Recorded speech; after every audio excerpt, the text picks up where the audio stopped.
नमस्कार दोस्तों, Verma chemistry classes के YouTube चैनल में आपका स्वागत है। हमारा टॉपिक चल रहा है आवर्त सारणी पीरियोडिक टेबल, जिसके अंतर्गत आज जो हम पढ़ेंगे वो है मेंडलीव की आवर्त सारणी periodic table of Mendeleev.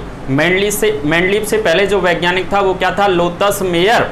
Lothas mayor ने क्या कहा था कि तत्वों के भौतिक एवं रासायनिक जो गुणधर्म होते हैं वो उनके परमाणु भारों के आवर्ती फलन होते हैं।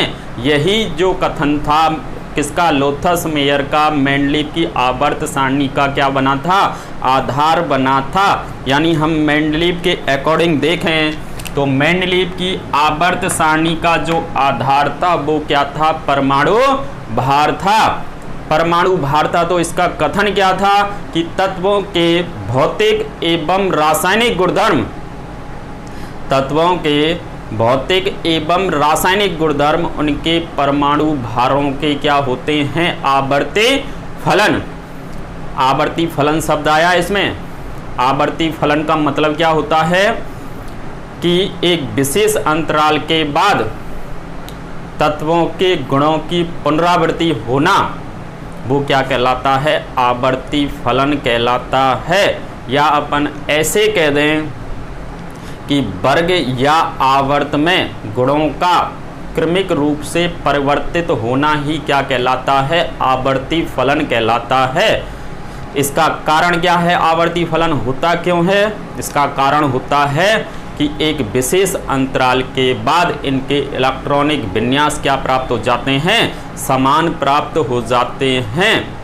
तो हमने कहा कि तत्वों के भौतिक एवं रासायनिक गुणधर्म उनके परमाणु भारों के क्या होते हैं?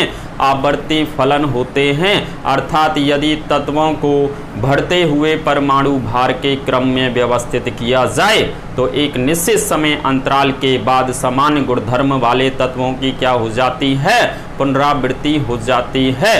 यानी हम कह रहे हैं कि मेंडलीव की आवर्त सारणी का कथन क्या है कि तत्वों के भौतिक एवं रासायनिक गुणधर्म उनके परमाणु भारों के आवर्ती फलन होते हैं। अर्थात यदि तत्वों को बढ़ते हुए परमाणु भार के क्रम में व्यवस्थित किया जाए तो एक निश्चित समय अंतराल के बाद समान गुणधर्म वाले तत्वों की क्या हो जाएगी?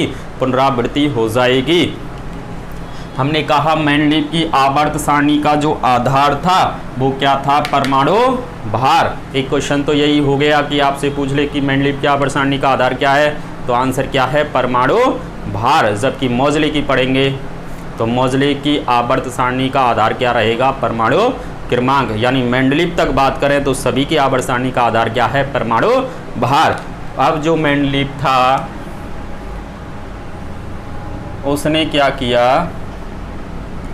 कि जो आवर्त सारणी थी उसको दो भागों में बांट दिया। एक तो कहा वर्ग और एक आवर्त। मेंडलीव ने आवर्त सारणी को दो भागों में बांट दिया, एक तो वर्ग और एक आवर्त। वर्ग को दूसरा हम क्या कहते हैं? समूह भी कहते हैं, ग्रुप और पीरियड। तो वर्ग एवं आवर्त में बांटा। तो मेंडलीव के अकॉर्डिंग देखें तो जो ऊर्ध्वाधर रेखा या खड़ी लाइनें थीं, ऊर्ध्वाधर जो रेखा थी उसको क्या नाम दिया था? वर्ग दिया था। और आवर्त की जब बात करें तो आवर्त क्या था? क्षैतिज रेखा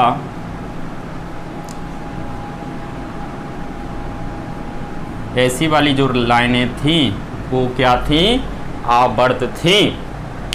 अब मेंडलीव की आवर्त सारणी की बात कर रहे हैं हम, तो मेंडलीव की आवर्त सारणी में पूर्व में वर्ग कितने थे? 8।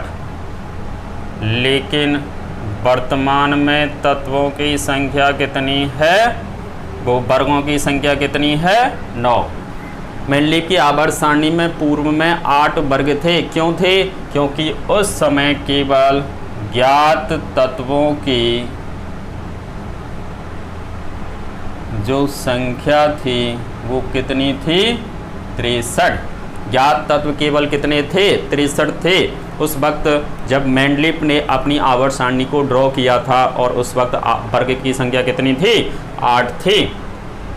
और उस समय अक्रिय तत्वों को आवर्त सारणी में स्थान नहीं दिया। उस समय क्या था? आवर्त सारणी में भी क्या नहीं था? स्थान नहीं दिया। कब? जब वर्ग की संख्या कितनी थी? 8 थी। हमने ऐसे कहा, लेकिन वर्तमान में मेंडलीफ की आवर्त सारणी में वर्ग की संख्या कितनी है? 9 है। इस 9 को इसने कैसे बांटा? जो 1 से लेके 7 तक जो वर्ग थे उसको इसने 2 भागों में बांट दिया, ए और बी।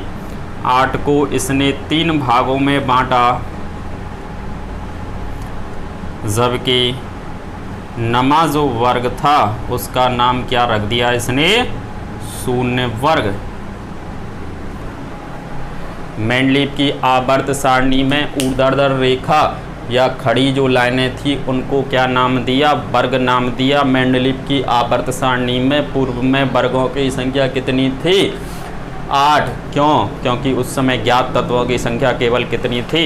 63 थी। और अक्रिय तत्वों को उस आवर्त सारणी में यह स्थान भी नहीं दे पाया था। लेकिन वर्तमान की मेंडलीफ की आवर्त सारणी की बात करें तो उसमें वर्ग की संख्या कितनी है? 9 है। 9 को कैसे बांटा?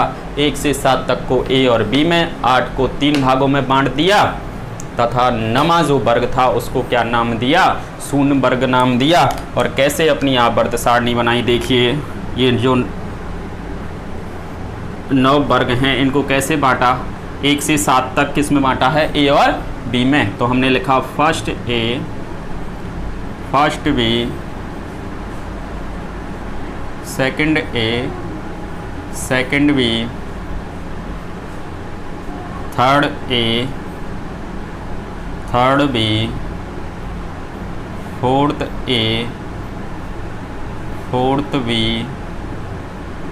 फिफ्थ ए, फिफ्थ बी,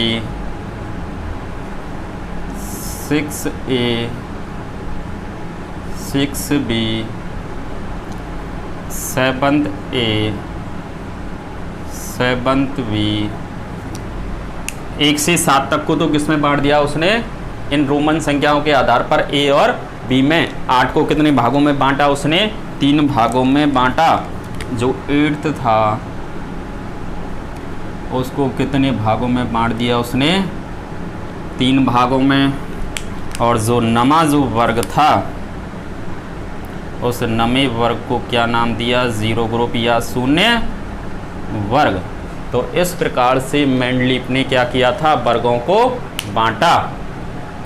उसके बाद आवर्त की बात करें तो मेंडलीफ की आवर्त सारणी में क्षैतिज जो रेखा थी उन क्षैतिज रेखा को क्या कहा गया?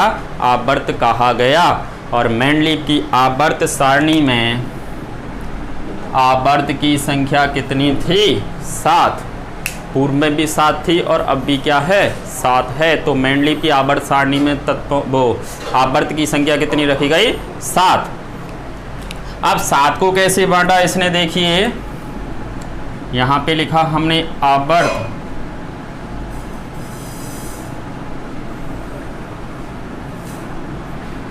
यहाँ लिख रहे हैं हम तत्वों की संख्या, और फिर लिखा हमने आवर्त का नाम। तो देखिए,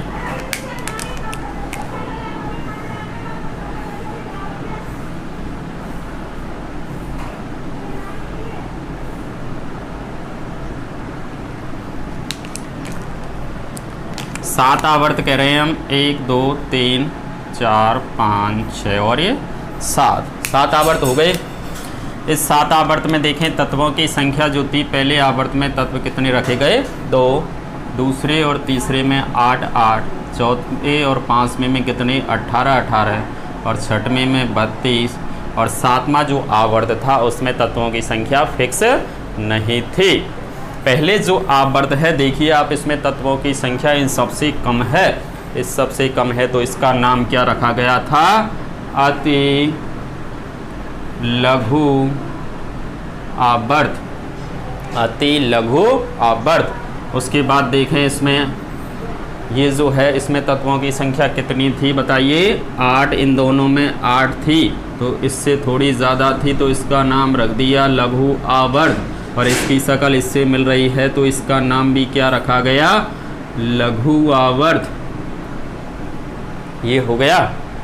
इसके बाद देखें इसमें तत्वों की संख्या इससे ज़्यादा हो गई, तो इसका नाम रखा दीर्घ आवर्त।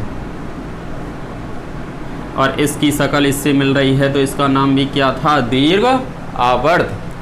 और इसमें तत्वों की संख्या सबसे अधिक थी, इसलिए इसका नाम रखा गया अति दीर्घ आवर्त। और इसमें सातवां जो आवर्त था उसमें तत्वों की संख्या ज्ञात नहीं थी, फिक्स नहीं थी, इसलिए इसका नाम रखा गया अपूर्ण आवर्त। अपूर्ण आवर्त। तो इसके अकॉर्डिंग, मेंडलीव के अकॉर्डिंग क्या था, इसने जो वर्ग और आवर्त बताए तो उनकी स्थिति इस प्रकार से थी। अब देखते हैं मेंडलीव की आवर्त सारणी का महत्व क्या था। तो पहले महत्व की बात करें हम, तो वह है तत्वों का अध्ययन। तत्वों का पहली बार अध्ययन करना क्या हो गया था? आसान हो गया था। क्यों हो गया था? पहली बार सभी ज्ञात तत्वों को उनके किसके गुणों के आधार पर वर्गीकृत किया गया। पहली बार किसके आधार पे? उनके गुणों के आधार पे वर्गीकृत किया, जिससे उनके अध्ययन में क्या हो गई? आसानी हो गई। तो सबसे पहला जो महत्व है वो यही है कि तत्वों का जो अध्ययन है वो आसान हो गया। दूसरा बात करें अपन,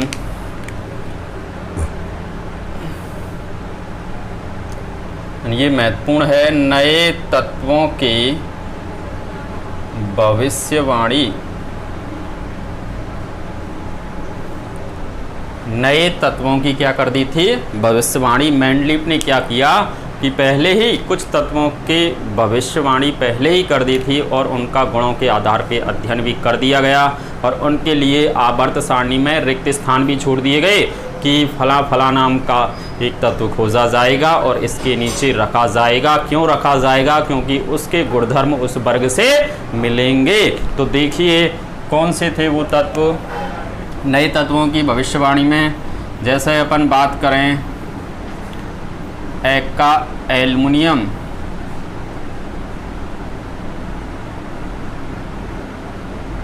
एका एल्युमिनियम। एका एल्युमिनियम किसका नाम रखा था? देखिए कि सिलिकॉन वर्ग में एल्युमिनियम ले बोरोन एल्युमिनियम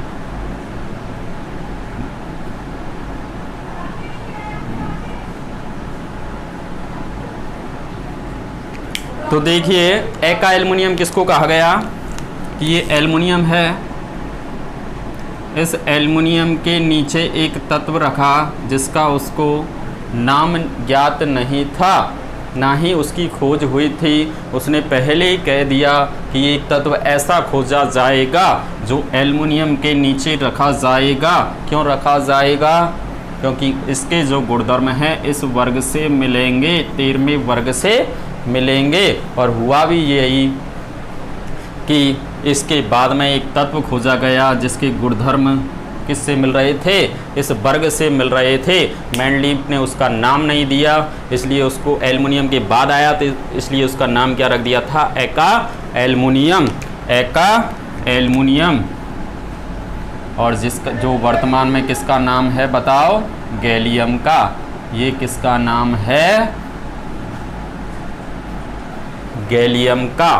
तो मेंडलीव की आवर्त सारणी की बात कर रहे हैं हम अपन, उसके महत्व में देख रहे हैं कि सब पहला जो महत्व देखा हमने देखा कि तत्वों का क्या कर दिया था उसने? अध्ययन सरल कर दिया था। उसके बाद नए तत्वों की क्या कर दी? भविष्यवाणी कर दी। और उनका गुणों के आधार पर क्या हुआ? रिक्त स्थान भी छोड़ दिए गए कि एक तत्व ऐसा खोजा जाएगा जो इस तत्व के नीचे रखा जाएगा। क्यों रखा जाएगा? क्योंकि उसके गुणधर्म उस वर्ग से मिलेंगे। जैसे पहला एग्जाम्पल हम देख रहे हैं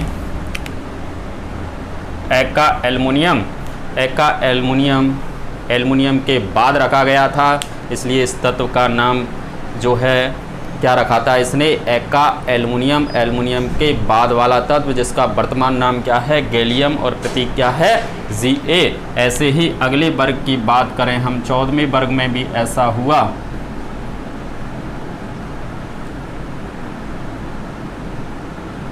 तो देखिए 14वें वर्ग में क्या था कि सिलिकॉन के बाद एक रिक्त स्थान छोड़ दिया गया और कहा गया कि एक तत्व ऐसा खोजा जाएगा जिसके गुणधर्म इस 14वें वर्ग से मिलेंगे।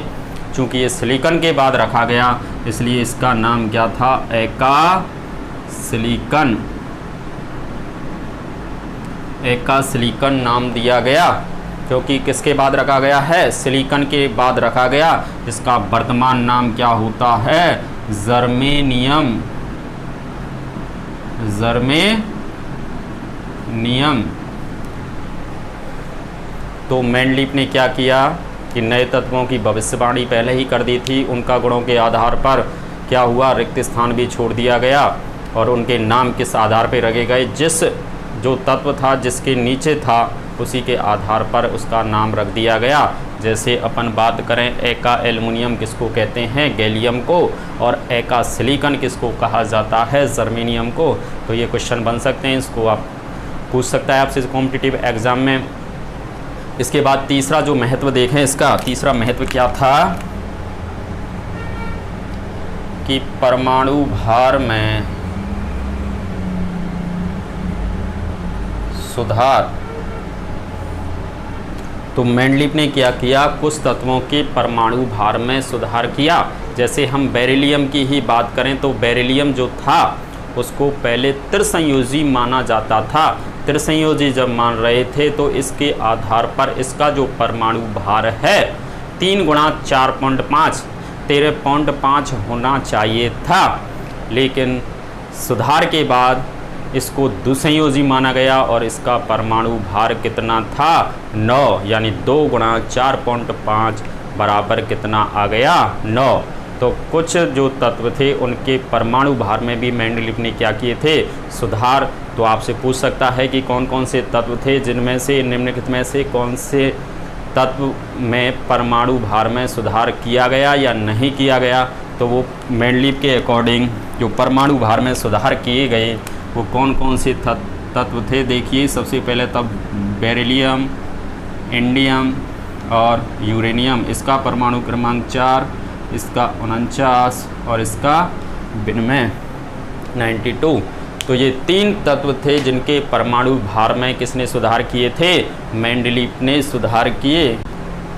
अगला टॉपिक होता है इसमें मेंडलीफ की आवर्त सारणी की कमियां क्या थीं। तो इसमें से भी क्वेश्चन बन जाता है आपके लिए। तो मेंडलीफ की आवर्त सारणी की कमियों की देखें तो सबसे पहली जो कमी थी वो ये थी कि हाइड्रोजन की स्थिति विवादास्पद है।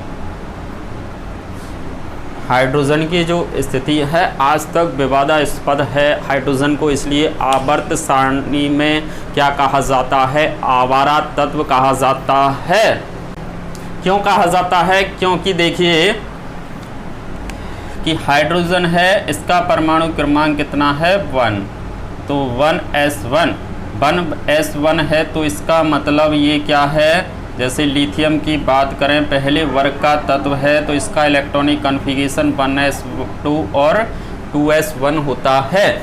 इस आधार पर यह कौन से वर्ग में रखा जाना चाहिए था, प्रथम वर्ग में रखा जाना चाहिए था। ऐसे ही दूसरा देखें 17वां वर्ग। अगर 17वें वर्ग में देखिए फ्लोरीन, क्लोरीन, ब्रोमीन और आयोडीन, तो फ्लोरीन का परमाणु क्रमांक 9, इसका इलेक्ट्रॉनिक विन्यास देखें तो ये आएगा, यानी इसको 1 इलेक्ट्रॉन की रिक्वायरमेंट है। अगर 1 इलेक्ट्रॉन मिल जाए तो इसका इलेक्ट्रॉनिक विन्यास 2p6 हो जाएगा, यानी अक्रिय हो जाएगा, अक्रिय विन्यास प्राप्त हो जाएगा। कब, जब ये क्या बना लेगा बताओ, F- 1 इलेक्ट्रॉन ग्रहण करके ऐसे ही हम हाइड्रोजन की बात करें तो इसके बाह्यतम कोश में एक इलेक्ट्रॉन, यदि इसका इलेक्ट्रॉनिक कॉन्फ़िगरेशन हम कर दें क्या बताइए 1s2। 1s2 का मतलब क्या हो गया, अरे ये तो अक्रिय विन्यास प्राप्त हो गया हीलियम के समान, यानी ये किसका विन्यास आया H- का, जब इसने क्या कर लिया है एक इलेक्ट्रॉन ग्रहण कर लिया। अगर देखिए ये एक इलेक्ट्रॉन त्यागता है तो ये क्षारीय धातु यानी प्रथम वर्ग से समानता दर्शाता है। एक इलेक्ट्रॉन त्यागने पर ये क्या दर्शाता है बताओ, H+ बनाएगा, तो इसका इलेक्ट्रॉनिक कन्फिगरेशन क्या हो गया 1s0। ऐसे ही Li+ बनाया तो देखिए ये हो गया 1s2 और ये भी क्या हो गया 2s0। तो जब ये एक इलेक्ट्रॉन त्यागता है तो क्षारीय धातुओं से समानता दर्शाता है। इसी प्रकार यदि ये एक इलेक्ट्रॉन ग्रहण कर ले तो 17वां वर्ग यानी अधातुओं से क्या दर्शाता है, समानता दर्शाता है।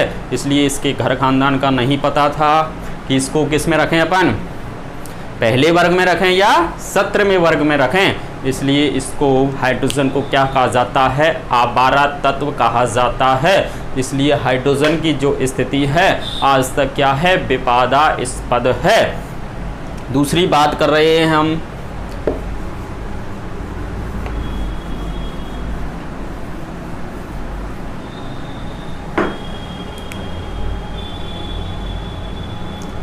कि धातु एवं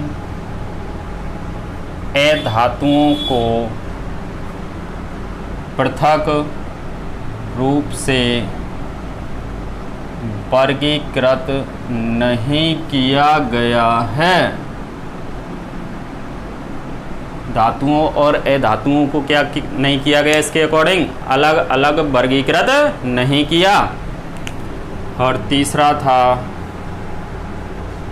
लैंथेनाइड एवं एक्टिनाइडों को आवर्त सारणी में कोई स्थान नहीं दिया गया। आवर्त सारणी में कोई स्थान नहीं दिया, किसको, लैंथेनाइड और एक्टिनाइडों को। इसके बाद में बात करें हम कि समस्थानिकों को भी आवर्त सारणी में कोई स्थान नहीं दिया गया। समस्थानिकों को मेंडलीव की आवर्त सारणी में कोई स्थान नहीं दिया गया। अगला देखें, तत्वों के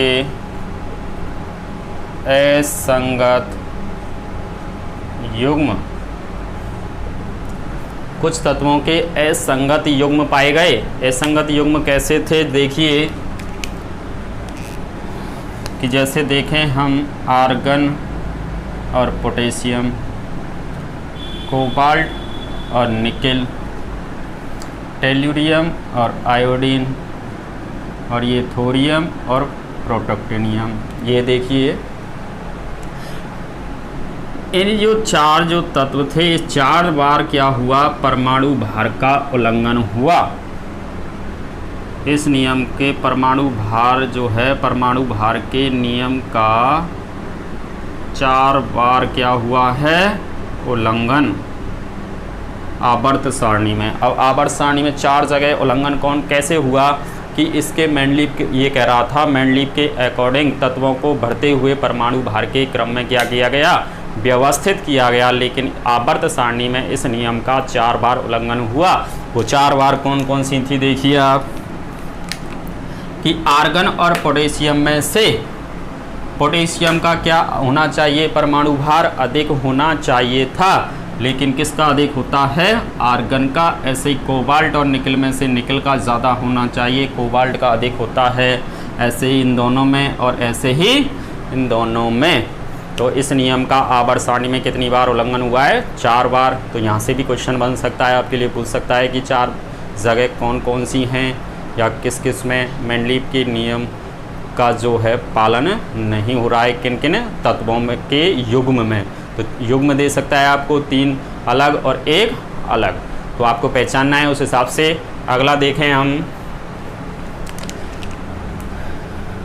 अगला जो कमी थी वो क्या था, तत्वों की पुनरावृत्ति का कारण क्या था, अज्ञात था। तत्वों की जो गुण थे उनकी पुनरावृत्ति किस प्रकार हो रही है, इसका कारण क्या था, अज्ञात था। मेंडलीफ इसके बारे में कुछ नहीं बता पा। अगली कमी देखिए कि असमान गुणों वाले तत्वों को एक ही वर्ग में रखा गया, जिनके गुण क्या थे, अलग अलग थे, फिर भी उनको क्या रख दिया मेंडलीफ ने, एक ही वर्ग में। तो कैसे थे देखिए, हम फर्स्ट वर्ग की बात कर रहे हैं, प्रथम वर्ग की। इसमें क्या था कि इसको इसने दो भागों में बांटा, फर्स्ट ए और फर्स्ट बी।